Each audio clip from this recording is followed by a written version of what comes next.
प्रेम से बोलिए शेरा वाली माता की जय। आइए बहनों, आज मैं शेरा वाली माता का प्यारा सा भजन आप सबों के सामने लेकर आई हूँ।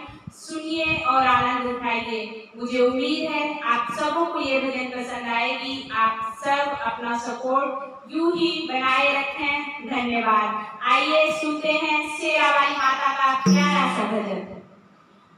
दर्शन तू दे दो शेरा वाली।